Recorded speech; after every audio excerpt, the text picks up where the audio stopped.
and then we're going to start the meeting. And what I'm going to do, so just so that you know, Dion, I'm going to be calling on you because I do not see that our state reps are joining us yet. And if they do, then we'll work over there. But I'm going to call on you since you're here and you were there personally, and you can give us a personal touch.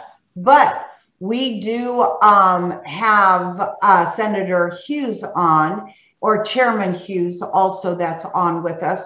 So let me just say thank you to everybody. It is 7:06. We are getting started. I think that's our normal time now, is like 7:06 to 7:05 or 7:06. But I thank all of you for being on this morning. A lot of activity that has been going. This morning, I drove over to my nephew's house because my Zoom is not working well at my house. I have family there, and my brother texted me as I was driving over here, and the Wall Street Journal headline says, Texas lawmakers pass election bill as Florida governor signs its own into law.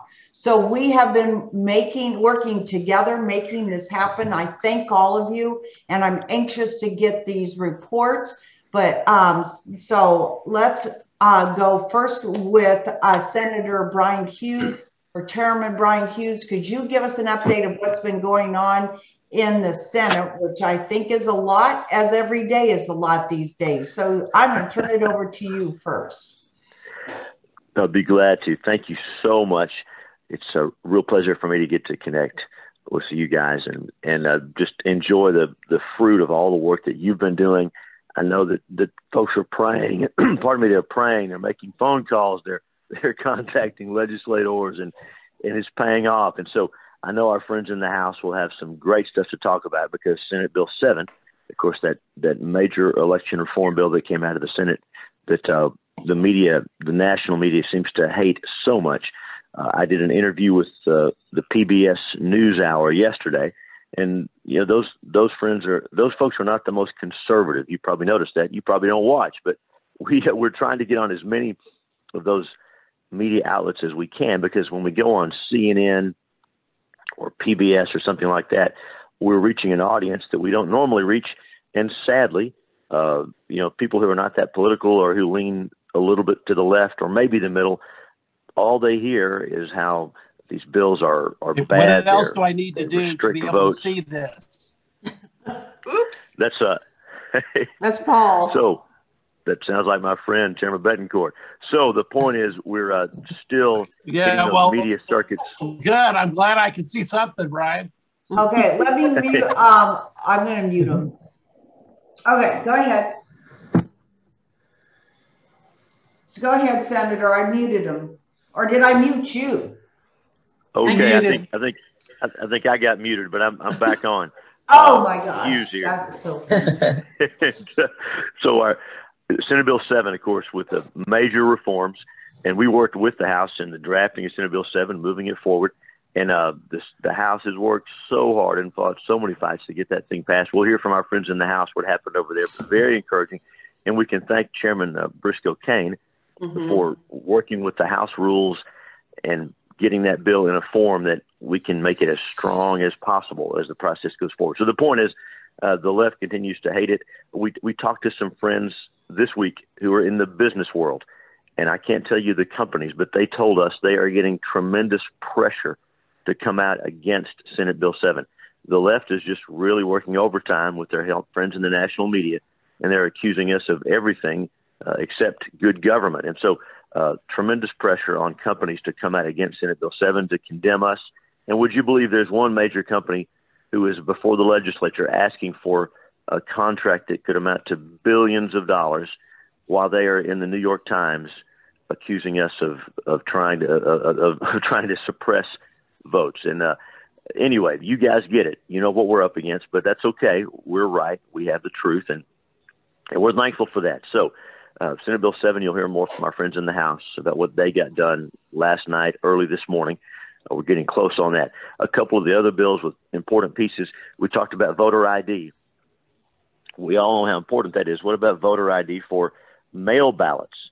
How do we know that some vote harvester hasn't just taken your mail ballot application or sent one in on your behalf so they can intercept it from the mailbox and steal your vote without you even knowing about it. And so we passed an important bill, standalone, that's now over in the House. It's a bill by Senator Creighton, as you know, a great conservative Republican senator from Conroe, north of Houston.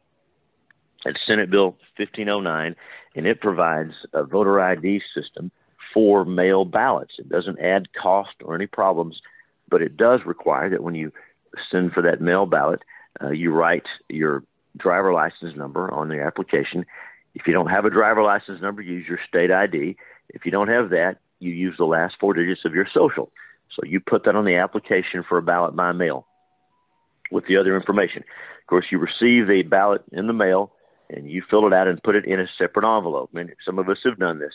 And on that separate envelope, you write on the outside of the envelope your driver license number, state ID number, or social security number, so that when it goes back, they can match that up and make sure the one who returned that ballot is the voter. Now, let me be clear. We're talking about this envelope. You write your social security number on the outside of the envelope in a place, but then the envelope flap covers that up. So no one can see your personal information when this is going through the mail. But when your mail ballot gets back to the elections office, they open it up and they can verify those numbers. Again, voter ID is something that 90% of Republicans and 80% of Democrats are in favor of. It's common sense. When we did voter ID for in-person voting, it caused our turnout to go up. It didn't suppress the vote. It encouraged people to vote because they knew their vote was going to count and count accurately. So we're encouraged about that. That's over in the House as well. We also have some bills that will provide you for a way to track your mail ballot. Sometimes you request that mail ballot. Maybe you've done this. You've sent your application in, and it takes a while for it to arrive. And then you return your ballot by mail, but you're not sure it's going to make it in time to be counted. And you wonder if you should go down and vote in person just to make sure. Well, now, with what's in Senate Bill 7 and also in 2 or 3 standalone bills, there'll be a way that you, the voter, after you request your mail ballot, you can go online, and only you, and can track, just like you track a package that you might order online with that tracking number, find it exactly where it is in the process. We've already worked this out with the Secretary of State to have a system for this. We got the money for it. And by the way, whenever a politician says we got the money for it, what I mean is we've got your money for it. We've got tax dollars that you've paid in, and we've allocated some of it. We think this is a good purpose, a good way to spend some of your money. So that's going through the process as well. What we're seeing come together is a system that is what we're all for, where it's easy to vote and it's hard to cheat. That's really what this is about. And so I know the big news is over in the House, and I know I was watching that pretty close last night, and I was in contact with my friends, some of my friends in the House, but very encouraging. A lot of big things happened this week we could talk about, but for election integrity, we're getting much closer to having some of this big stuff become law. So it's very encouraging. Well, thank you, Senator. And I really commend you for going on to those media outlets and sharing that message. That's huge. I mean, because you are so right on target. I mean, if we don't get there, we can't change anybody's mind, and we can't give them the rest of the story. So God bless you for doing that. I mean, that has to be a challenge. And I know I speak for all of us. Thank you for doing that. Oh, Tony, and thank you for the encouragement. I see now why Republicans would rather go on Fox News. They're a lot nicer than CNN. Firsthand, right? Yes, ma'am. But you're right. You're right. We have a winning message, and we're not afraid of a debate or really it's more like an interrogation or a cross-examination when you go on one of those places. But that's okay. We don't mind doing that. It's important that we get the truth out, not just where our folks are watching, but where a broader audience is watching as well. And that hones in on your debate skills. So I don't know, we have to put you up for debate. You'll be really good at that, right? But you debate all the time because you have to do that. But thank you again. I appreciate it. And so we're gonna. I see that Senator Bettencourt joined us, but before we get to you, Senator, what I think that Our two state reps haven't joined us yet, but I'm going to call on Dion Starnes, who was there all night long to tell us what happened firsthand.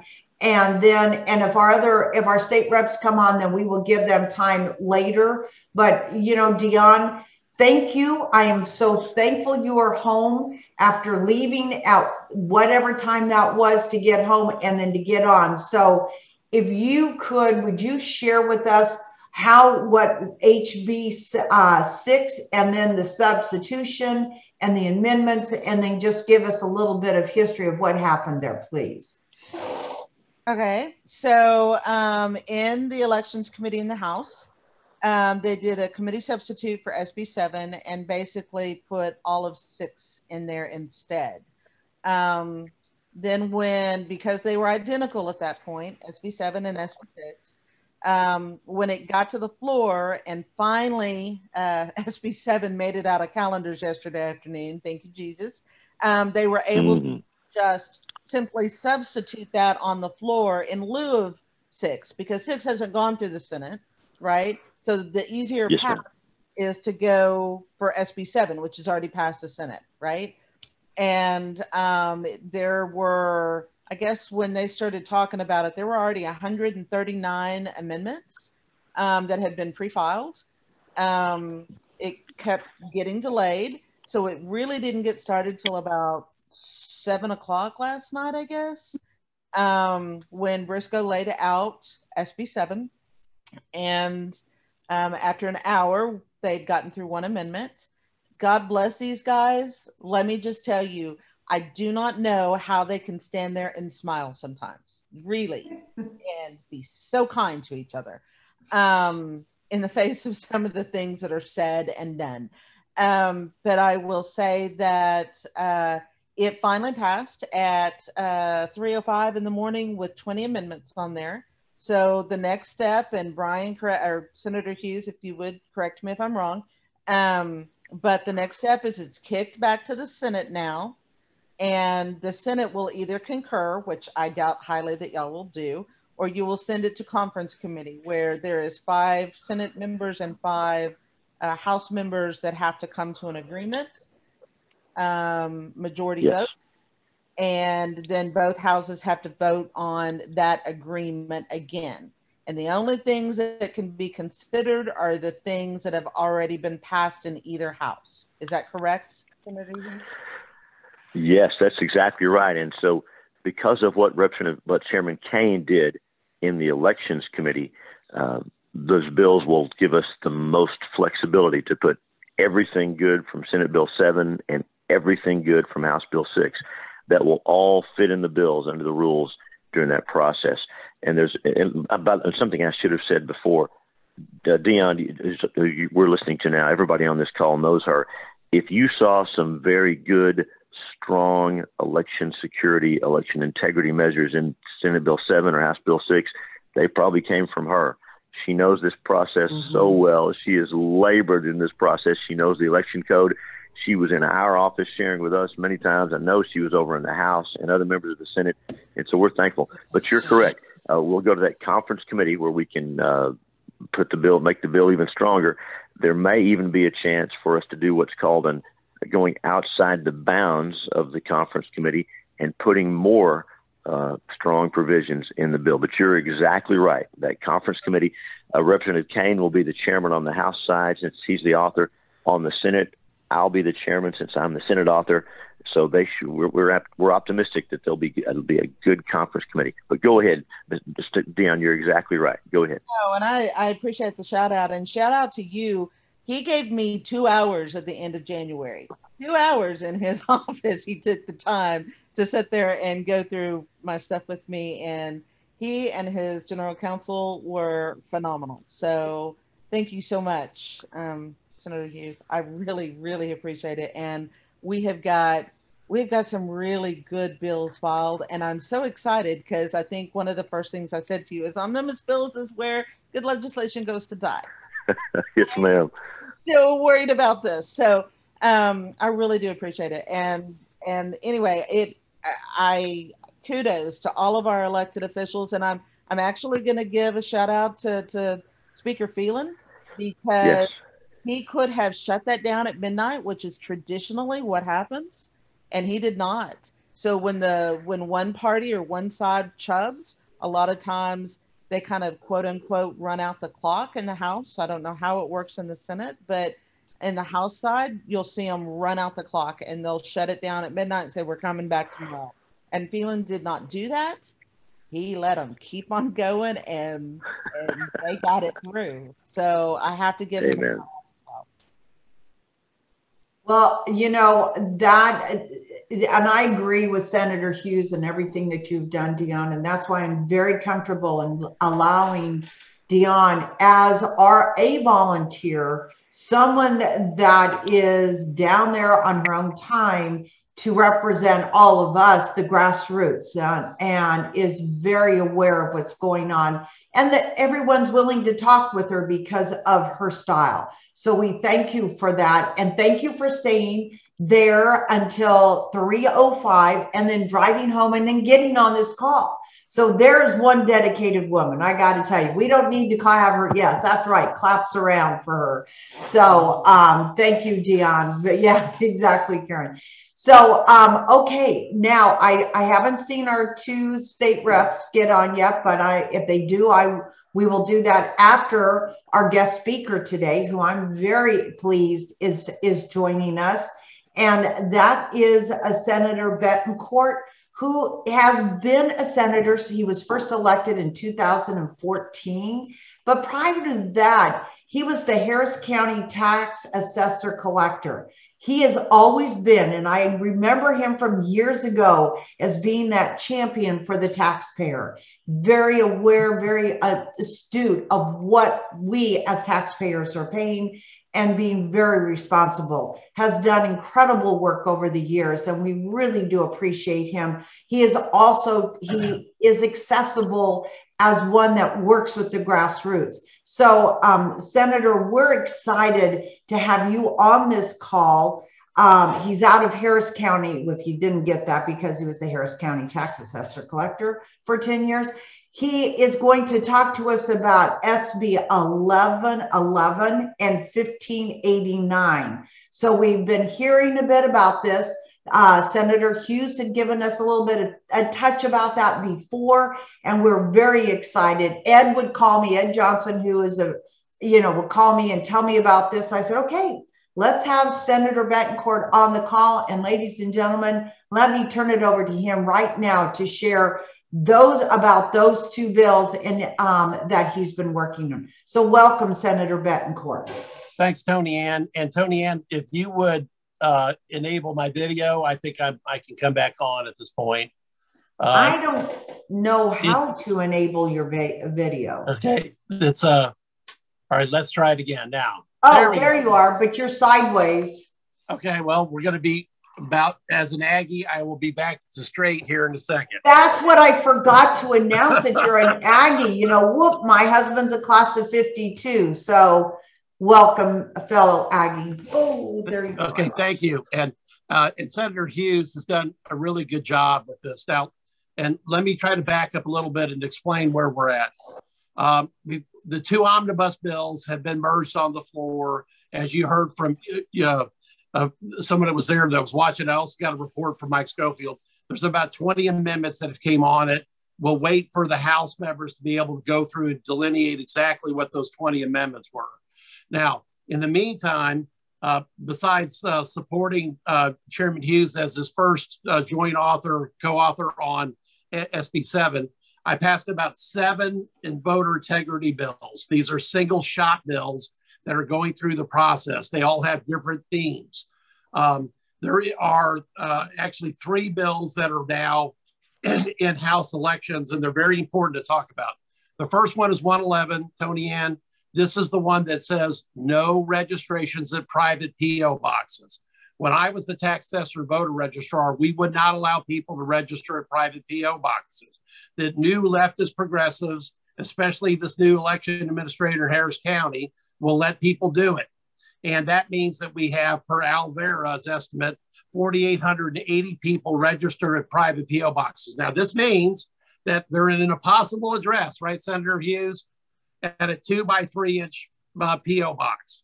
Now, I think that we can win that case all the way to the Supreme Court, and so does Senator Hughes, because you can't register in this. I can barely get my eyes in this, okay? So there's no way that physically this can be registered, that somebody can be registered. That's 111. Now, right. We also have 112, which is up there now, and it's probably even more important.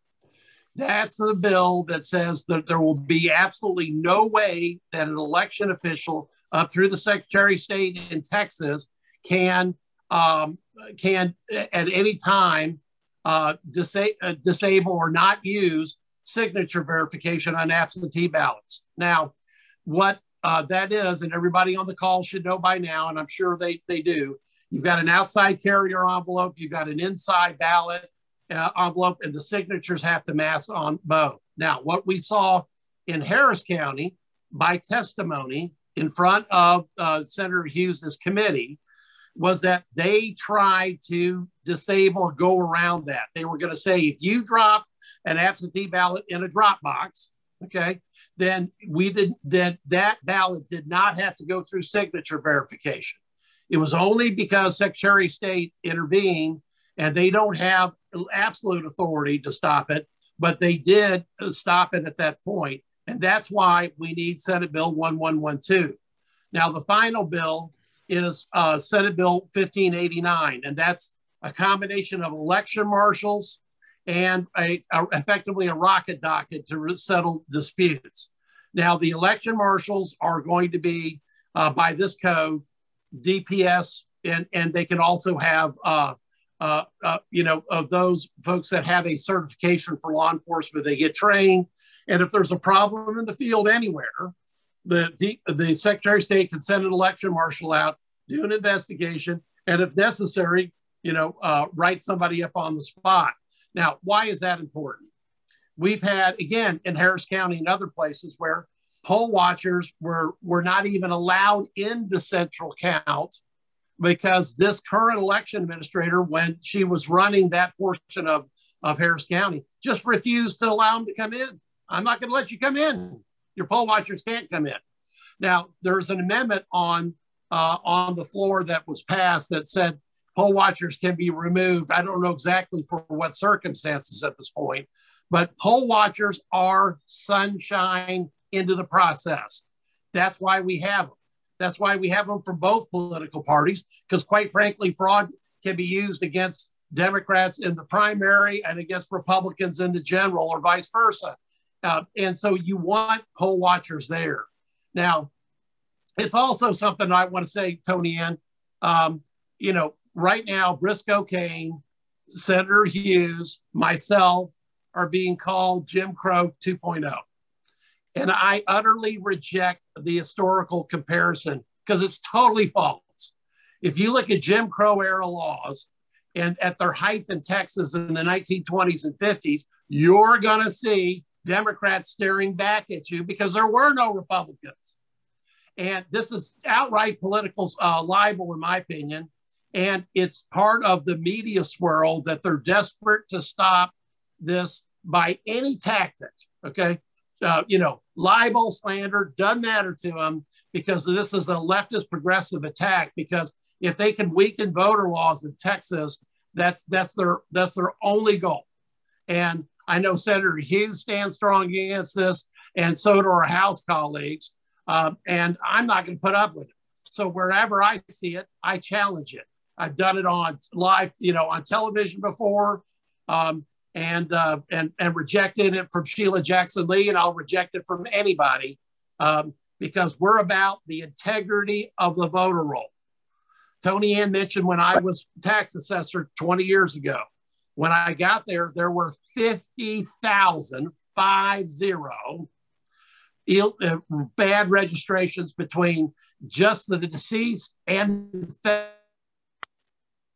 felons. 1% of them were voting. And in 2000, that meant that if Texas was the swing state and not Florida, the deceased and incarcerated would have decided the presidential election because that was about 500 votes. So I have been firm on this for 2 decades. and no amount of trash from these third-party leftist progressive socialist groups is going to change my mind, and it shouldn't change yours. So don't be afraid to step up and say, Jim Crow era laws, wrong historical reference. Those were Democrats from the 1920s, 50s, not the modern Republican Party. Wow. That's right. Yes, that's exactly right. That is. You agree, Chairman Hughes? Amen. That's exactly right. Thank you. I mean, that is incredible information. And you're right. We do need to stand up and not back down. Stand up for what we believe. We don't want to get in any of these fistfights, but we should be powered. And that's why we have these calls, is so that we're educated and that we know what's going on. So what we're going to do at this point is that we're going to open it up for questions. So what we do, we have both our senators on here, and we're going to put you on the hot seat. Hopefully, Senator Bettencourt, you knew you were going to get on the hot seat, but I don't think you have a problem with answering questions. And so we have Karen Marshall, who's on the call, and she is our official question person. So she is going to be asking questions and to the two of you. So we'll see what information we can get out of you guys here. Go ahead, Karen. All right, gentlemen, welcome to the hot seat, senators. Thank you. The first question is, I just read on Fox that the House watered down the election integrity bill. Is there any truth to that? That is not true. That is not true. Many folks were confused by the process. Well, let me go through it step by step. In the House committee, as Dion laid out for us, in the House committee, House Elections Committee, Chairman Kane took House Bill 6, which had already had a hearing. As we understand, a bill goes through a hearing before it gets to the floor. So House Bill 6 had already had a hearing. Senate Bill 7 that we passed from the Senate, Chairman Bettencourt led that. That bill went over to the House. It had not had a hearing in the House committee. And so, using the House rules, according to the law, Representative Kane substituted those bills out. That way, he got them directly to the floor. And once they came to the floor, any amendment from Senate Bill 7, as it passed the Senate, or from House Bill 6, the House bill, anything was germane, was legal on those bills. And so that's what they were doing with those amendments. And when the bill goes to the conference committee, everything from Senate Bill 7 and everything from House Bill 6 will fit onto that bill. And so I could liken it to a process at every step of the way, whether I'm preparing a meal or a lawsuit or building a house. You get it at every step of the process. It doesn't look complete. Well, it wasn't complete, but Chairman Kane and your Republicans on the House Elections Committee and in the House have this right on track. So the final product isn't ready yet, but everything is set for us to have those bills very strong. It was confusing to some people the way they did it because it happened very quickly, but no, ma'am, they're right on track. And Chairman Bettencourt, you go ahead. That, Karen, I just got off the phone with Representative Schofield, who was obviously there, and he said that basically, as Chairman Hughes outlined, we've got what was effectively an SB 7. There's about 10 amendments on it.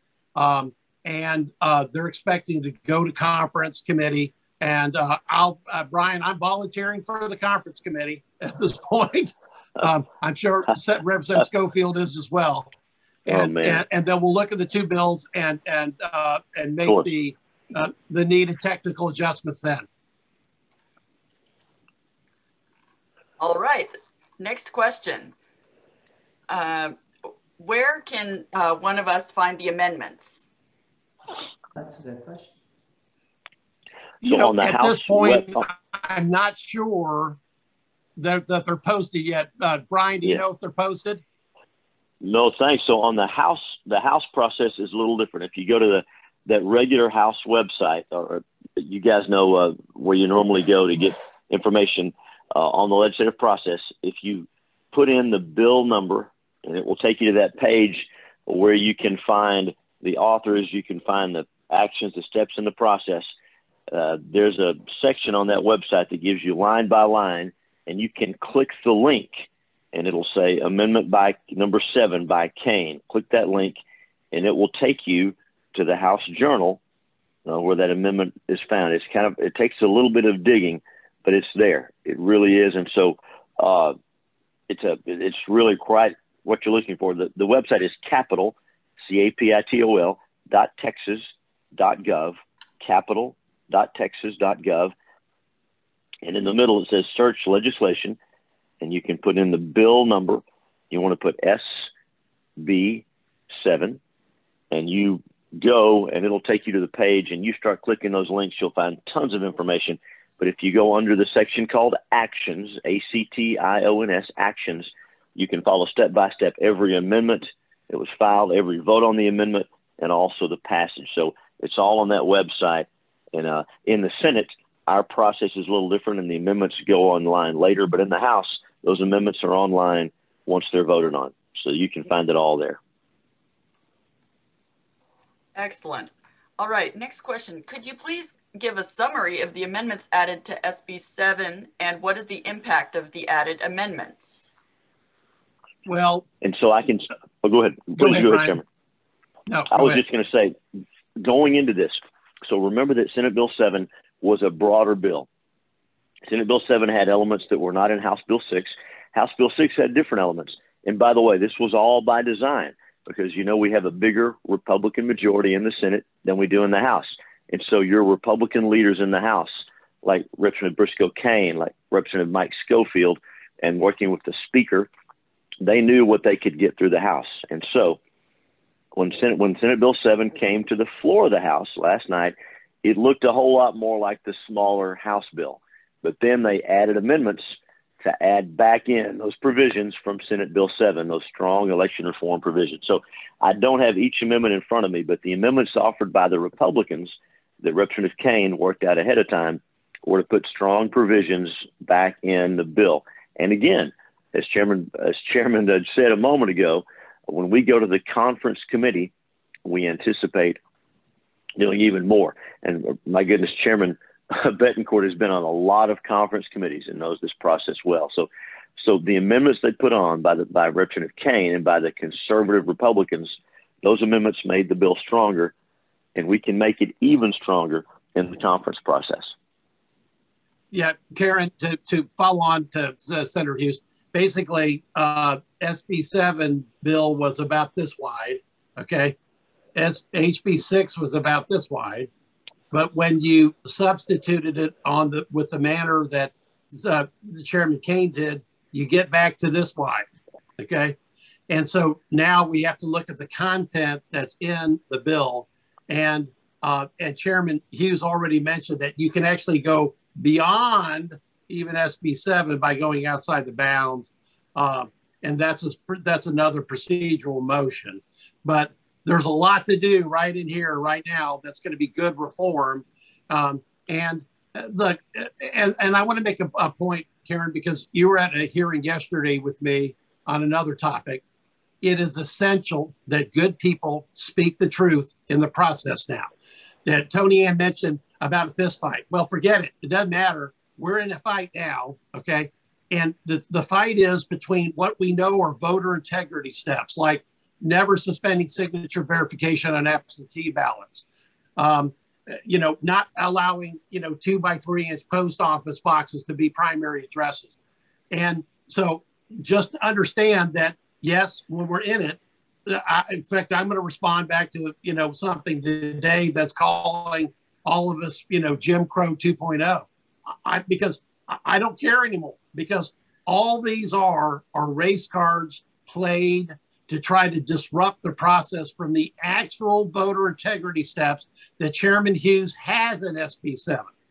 Now, I watched him defend SB 7, and I think Chairman Hughes is one of the best lawyers in the country, because for somewhere about close to 6 to 8 hours, he took every question and smiled his way like the Cheshire Cat through it, because he knew he was going to have a good voter integrity bill at the end of the day. And that's what we're going to have. we're going to have a good voter integrity bill at the end of the day. Do you agree, Chairman Hughes? Oh, Bettencourt, you are so right. All the pieces are there. And Dion, you mentioned earlier, those omnibus bills can be kind of scary because we put all our eggs in that big basket and then it goes down on a technicality. But you know what happened? Chairman Bettencourt filed these standalone bills. I filed standalone bills, plus we filed the big bills. And we've done this coordinating with Chairman Briscoe Kane, with Representative Mike Schofield, with those people in the House, Representative Jatan, those people in the House who know this election code so well. So you're right.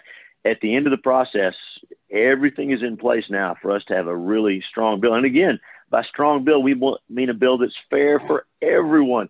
Even yesterday on PBS, they were polite, but they continued to try to drag us into this discussion about race. These bills are about making the election process work for everyone, regardless of your party, regardless of your race, your color, your religion. This is to have a fair system for everyone, and we are almost there. It's very encouraging. Amen. So can I just ask a question? I kind of have privilege as being the chair of this call. When do you foresee the conference, the first meeting happening? I'm not sure what the time frame is. So the House still has to do what's called third reading on the bill, if I'm not mistaken. Oh, right. They did, but again, that should be a formality. There will be, I bet there will still be some speeches against the bill. But when in the House, when the vote takes place on second reading, and it's a good margin like this, you pretty well know what's going to happen. So also those points of order, you know how that works. They'll raise some technicality, try to kill the bill. And Representative Briscoe Kane is the leader over in the House on knowing those rules and fighting those points of order and also raising those points of order against bad bills. So second reading's done. Third reading should be very soon. And then the bill, after some paperwork, will come back over to the Senate probably next week. And when it comes to the Senate, Chairman Bettencourt and I will look at it. Of course, we've already seen it, but we'll look at it and we'll get with the conservatives in the Senate and decide if we want to accept those amendments and go right to the governor, or if we want to go to a conference committee to work out more. And the plan, of course, working with our friends in the House, is to go to that conference committee. And so we'll know what's in the bill, what needs to be in the bill. So that's going to start happening next week. So the good news is we still have plenty of time in this session to get this done. So next week, the conference committee business, I think, will get started. Okay, thank you. Sorry, Karen. And Tony Ann, let me add this. We're not done, okay, with the single shot bills in House elections. That's right. Right. That's it's right. Very important that those bills move through because they're uniquely good ideas. Plus, they're backups in case something bad happens. So, for example, again, Senate Bill 111, we need out of the Elections Committee, which is no PO box registration. We need Senate Bill 1112, which is signature, no interruption to signature verification on absentee ballots. And then we need the election marshal bill out. So you guys in Nacogdoches need to crank it up because that's the swing vote and everybody knows it. And this is, just paramount stuff. By the way, Senator Hughes, you missed it yesterday, but Governor Abbott tweeted out that he was looking forward to working with myself, obviously, Chairman Hughes and also Chairman Kane on voter integrity. And look, yes. I'm going to make a comment. It took 16 years for Lieutenant Governor Patrick and I, from beginning bus trip in 2003 to pass really good property tax reform on schools and on cities and counties, which is really going to kick in this year. As values go up, tax rates are really going to plummet. I don't care how long it takes us to do it, but we're going to do it right in this session. And so we need all these bills out of House elections. No excuses. They got to come out because we've got to get those to the floor as well. That's right. That's right. Great. Thank you. Go ahead, Karen. All right. Pauline Lesh asks, did we lose provisions of SB 7 when HB 6 language was substituted for SB 7? so if you were to take one step in the process and take a snapshot, the way the bill came out of the Elections Committee, it had Senate Bill 7, it had House Bill 6, but not Senate Bill 7. But when the bill got to the floor, Chairman Kane added these amendments back in, which was his plan all along. And again, when we get to the conference committee, we can do more. So if you look at one snapshot, it looks like that we lost some stuff, but it's the process. It's not over yet. And so everything's on track. So when we get the bill out of conference committee, you will see a thorough, strong, and a fair bill that's fair to everyone. So yes, if you look at one step in the process, it looks like we lost some ground, but we have not. Everything's according to plan. And Karen, I'm seeing stuff on the crawl screen below. That's why the conference committee has 5 on each side. So you don't have a tie vote. Now in the Senate, we actually had a bill that was close to being 15-15. And then if that ever happens, the lieutenant governor can cast the deciding vote. And I think we're in good hands with Lieutenant Governor Patrick on this issue. But that's just a guess, Senator Hughes, Chairman Hughes, but I think we're okay. Okay. And I think we're pretty safe. Right. But if you ever have a 4-4 vote in a committee, then and something's tied, then the bill can go down. And that's why you'll see chairmen stopping the vote and pulling it back because they don't want the bill to go down. So that's why when I run a 5-4 committee, 5 Republicans, 4 Democrats, you have to be very careful about how you vote in a scenario like that, because a tie in a committee means you lose. But there's no tie in a conference committee because that's why you have 5 members. All right, Ben Brown asks, Senator Bettencourt, how long will it take the Senate to pass the SB 7 as passed by the House this morning? Well, let me ask my chairman, how fast can we do that? Senator, this Senate Bill 7, if you look at those priority bills, one of the very first ones was Senate Bill 7. And as Senator Bettencourt said, we spent over 7 hours on the floor of the Senate, and that's not counting the committee and all the wrangling before then. So this is a priority. As you know, the heartbeat bill, we're so thankful for the heartbeat bill. Senate Bill 8, the House passed that with wonderful leadership by a great Republican woman, Representative Shelby Slauson. You probably saw her performance, all that hard work, all that prayer. Representative Briscoe Kane, the mastermind, working on that process and working with her, and so many in the House. So the point is, this is going to be quick, top of the priority list. And let me add to that, yeah. Karen. Look, we've got plenty of time because the Senate can move very quickly, but you want to make sure you move accurately. Because look, we're talking about voting rights of every citizen. So we want people to register once and vote once, and we want their votes to be counted correctly. That's right. But we've got plenty of time to get it done. All right. Kitty Rice asks, what are the state voting bills that will not allow the federal government's H.R. 1 to take place in Texas in case it passes in Washington? Yes. That's been something since before the session we've looked at. And so if somehow the feds pass that H.R. 1, that so-called Voting Rights Act, it would compromise elections and weaken everyone's vote. But if the U.S. Congress were to pass that H.R. 1 and the president were to sign it, then that would mean in presidential elections, in the U.S. presidential election and also U.S. congressional elections. So that's for the House and the Senate.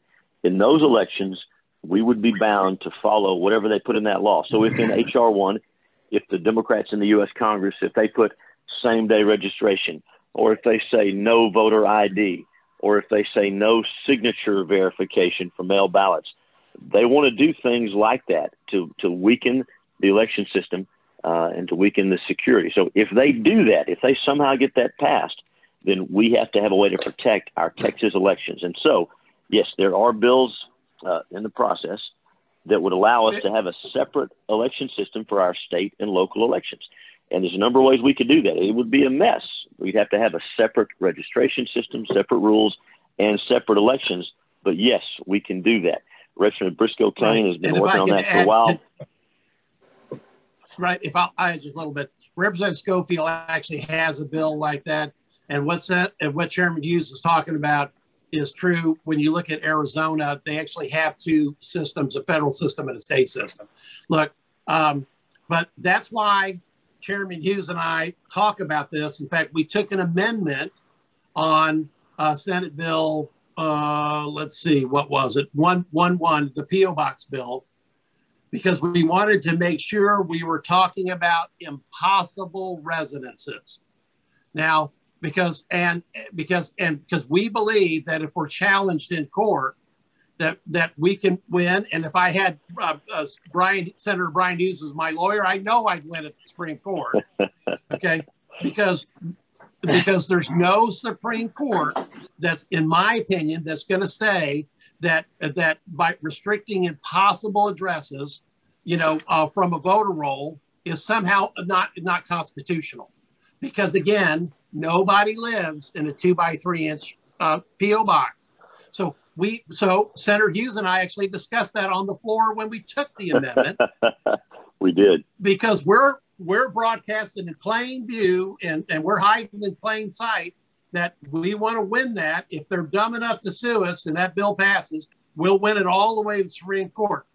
But that's the intellectual thought process you have to go through on these bills, because the other side at this point in time is not listening to reason, because that bill, that P.O. Box bill, should have come out unanimously, but it doesn't because of the pressurization on the Democrat, leftist, progressive left from New York and California on everyone nationally. They can't even agree to the fact that a P.O. box shouldn't be used as a primary residence address. But again, if I have my East Texas lawyer, Senator Hughes, we'll win it. It's fun backing you up, Chairman. You know what you're doing, and we're getting good stuff done. I appreciate the lead into the next question. Can Senate Bill 1111 be added to SB 7 in conference? And so we talked about that process of going outside the bounds. And so I know you'll get the process. I don't want to insult your intelligence, but a bill comes out of the House in a certain form. The Senate makes changes to it. And so we go to a conference committee. And as Dion said, the general rule is in that conference committee, we can look at what the House had and in the bill and what the Senate had in the bill. But if neither the House bill nor the Senate bill had that in the bill, it is outside the bounds. Now, there is a way for us to vote to go outside the bounds. And so that's what's being considered now. We're looking at everything that was in Senate Bill 7 and in House Bill 6 to make it as strong as we can. And then we're looking at other provisions like this one about living in a post office box, which is, of course, physically impossible. And so that just makes sense. Election marshals, all these provisions, we'll be looking at whether those can be added in the conference committee. It is possible, but it does require another vote, another chance for the Democrats to complicate things. But we're looking at adding everything possible. So we don't know yet. And Chairman Bettencourt, you may have a better idea about Senate Bill 1111. But one thing we try to do, if we have a good bill, a good idea that needs to happen, we'll try to pass it 2 or 3 different times. We'll have a standalone bill. It'll be part of a larger bill, and we will amend it on to other bills because we want to make sure that we're doing everything we can to get it all the way through the process and get it to the governor's desk. But Chairman Bettencourt, you correct me on that. No, Chairman Hughes, I think you're absolutely right. And Karen, what I would say is just stay tuned. And oh, by the way, Tony, stay tuned to KSCV 700 AM. That's my Three Amigos show Senator Hughes is on from 4 to 6 p.m. tonight because we're going to be talking about this some more. No, look, Senator Hughes is right. That's why we sent over omnibus bills and single shot bills because you don't know how they're all going to be combined or what's going to pass at the end. But look, here's the objective. We've got this chance to do it right. It took a long time to pass property tax relief. We now have a speaker that is willing to support voter integrity bills because that didn't happen until right now. So we are not going to miss this chance to pass voter integrity bills, because that's what we're up there for. That's why we're paid the big bucks, the $600 a month, and we're going to get it done. Yes. So, Yes. could you repeat, and would somebody type in the chat your radio, the radio station that you'll be, and the time that you're going to be on, and can they listen through the internet? Yes, they can. It's ksevradio.com. Ed Johnson can type it in. I know he's listening. Okay. And we'll be talking about this depending upon whether Senator Hughes can join me at 4 o'clock or 5 o'clock right off the several times. Right, no, not KVD. All right. Did you say that that was typed in correctly? Yes, that was. It needs to be KSEV. There we go. There we go. Okay. KSEVradio.com. That needs, and you can listen, stream it from anywhere. Bingo, Okay, there we perfect. go. You got it. I just want to make sure. Thank you for sharing that. That's an action item for all of you. Karen, can we do one more question, and then we'll move on to our challenge? Okay, so for the last one, this will be my version of an omnibus question, rolling the last questions into one.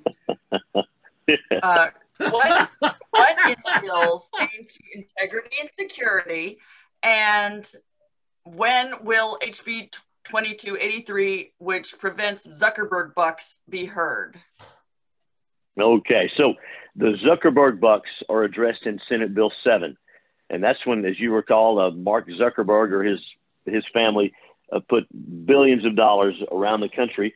They said, oh, we want to donate to help the election work better. Well, who's against that? Well, I asked the folks on CNN, what would you think if the Republican Party of Texas offered to pay for the elections? What would the Democrats think about that? Of course, we don't do that. Elections are one of the most important government functions, and we can't have even the appearance that they're being bought. What I told them was elections in Texas are not for sale. And so Senate Bill 7 says that before a county can accept any kind of a grant for an election from an outside group, it has to be approved by the Secretary of State, the governor, the lieutenant governor, and the speaker. So that addresses the problem. You mentioned House Bill 2283. That bill should also pass. But those Zuckerberg, the idea of someone coming in and funding an election, that doesn't smell good. That's a government process. The taxpayers are responsible for that. We don't want anyone on the left or the right buying elections. That's a very important point. The Zuckerberg Foundation money had strings on it, because as a former election official, I was watching Harris County, and then all of a sudden, out of the blue, we're trying to mail the absentee ballot applications to over 2 million people. And I had to get Secretary of State and the AG involved, and we won it all the way to the Supreme Court and the Fifth Circuit Court of Appeals that the county clerk couldn't do it. And then they shredded all those on their dock, and that cost the taxpayers probably closer to $1 million. Now, at the time, I didn't know that they were using this free money from Zuckerberg Family Foundation. And they had as items listed to all the clerks to do, like absentee ballot made, drop boxes, drive-through voting, whatever. They came all these things out. So even when the county clerk knew that the election code wouldn't support it, he was doing it because he had the money to burn. And he actually, right before the election, Tony Ann, the county clerk that was appointed actually had to pull back 9 of his 10 drive-through sites, because even in the Chronicle, the Hearst paper, he had to admit that those votes wouldn't count, and he didn't want to take that risk. So they were well over the election code. And this happened in Atlanta. It happened in Philadelphia. It happened in Detroit. It happened in Wisconsin. And you can follow that money and see what they told the election people to do. And the election people just did it, because even if it was against the law, somebody had to stop them, like we had to do down here in Harris County. Okay. I would say this was an incredible call, very informative. The details that you have given us is just, we learned so. I learned something every time. I hope everybody else has learned something this time. And both senators, chairman, both of you, I just thank you so much for the information. Very incredible. We will be tracking this. If we need to put a call out, please let us know, because this group, as many other groups, have been working together to help make a difference and help get this election integrity bills passed. And we're just so thankful for both of you and for what you have done and spent the time with us. So, so your challenge now is, you heard that's the radio show is KSEV. It's in the chat, and that's AM 700 AM, if I'm not mistaken. That's where I think somebody put that in here. And from 4 to 7, and Senator Hughes might be on either this afternoon. So just listen to the whole show. Find out what Paul's having to say out there. And then I also want to, we've got to track now SB 7. We're going to be looking at that. Go onto the TLO website and go, just as Senator Hughes mentioned, see what the amendments were. Look at that stuff. Communicate with your elected official, Democrat or Republican. The more that we have, we're talking to, the better. And obviously, we do have one state rep, which I'm sorry to say, Lyle Larson did vote against the bill. So if you are, I know we have a number of members that are in his district. So please communicate. Be nice. Explain why you think it should have been voted yes, and have a dialogue with them. So but also communicate with your other